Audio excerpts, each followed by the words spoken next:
Hello students, in this lecture we'll discuss about the types of language model. To start with, we will discuss about the statistical model. The statistical model serves as the foundation language model. It is basically used for text classification and language modeling. It is also used for text generation. This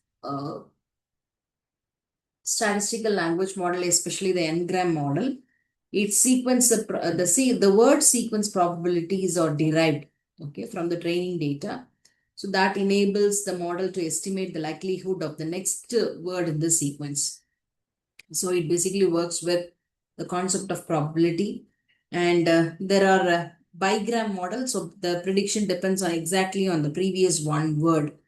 Okay, so unigram, it does not has any historical context, and trigram, the previous two words are taken into account. So you see the sentence "I love artificial intelligence." It takes the trigram takes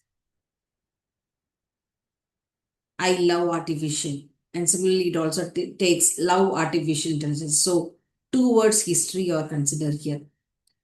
So if you take the limitations of these models, okay, so it takes only it's simple. Actually, if you take the advantages, it is very simple. You can easily the computation is also faster, but it is not suitable for lengthy context. So it has a very short memory span. So this is not suitable. It has a very poor understanding.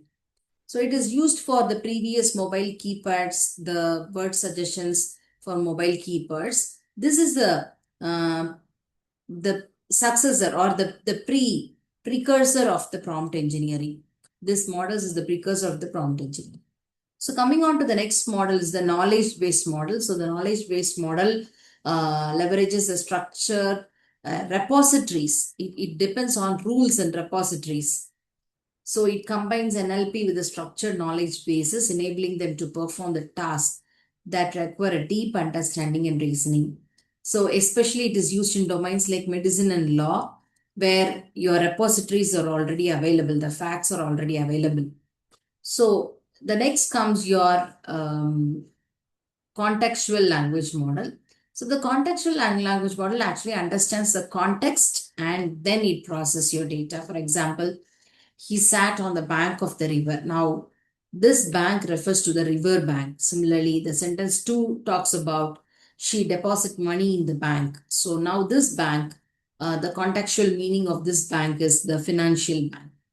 So now the contextual language model takes this into consideration and then it processes the data. So now what is the advantage? It has better understanding, it has improved translation. And one famous model is the ELMO model, which is the embedding from language models, which is the very best example of the contextual language model. It is used for text classification and named entity recognition. The next comes a neural network based language model, which mimic the brain. It learns and processes information, how your brain process it in the same way it processes it. So it recognizes patterns and make prediction based on large amount of data. It has interconnected artificial neural networks, right? So it is used for image recognition, natural language processing, and voice recognition. So some types of neural network models are the feed forward neural network, recurrent neural network, and long short-term memory, and the gated recurrent unit. So coming on to the feed forward neural network, you will have three layers: input layer, hidden layer, and output layer. So the inputs are applied to the input layer, which is then processed and then pass on to the hidden layer, and where there it is processed and pass on to the output layer. It is a very simple architecture. You have a fast training model associated with it. It has a fixed size input window. And the one limitation that we have in the feed forward is it cannot remember the previous words because it is a forward network. It cannot remember the previous words. And this is also not a suitable architecture for long text. It is used for image recognition, speech recognition, and simple classification tasks. So the next one is a recurrent neural network, which is good in processing your sequential text data. So it is very good in handling the sequential data. It has the ability to retain the information from the previous steps of the sequence. Applications include the translation, sentiment analysis, text-to-speech processing. So the advantage is it handles the sequential data. So it is a superior, it is considered to be the superior for the feed-forward neural network. And the next one is a long short-term memory. It is an improvised version of RNN. It excels in understanding and remembering information in the sequence of data, right? And it remember things over a long period and pass them along through many steps in the sequence. So some examples of it include language translation, speech recognition, predicting next word in a sequence. So it is all used for this purpose. So the next one is the gated recurrent unit. The gated recurrent unit, it also processes the sequence of data, more streamlined structure. It is a more streamlined structure than the LSTM.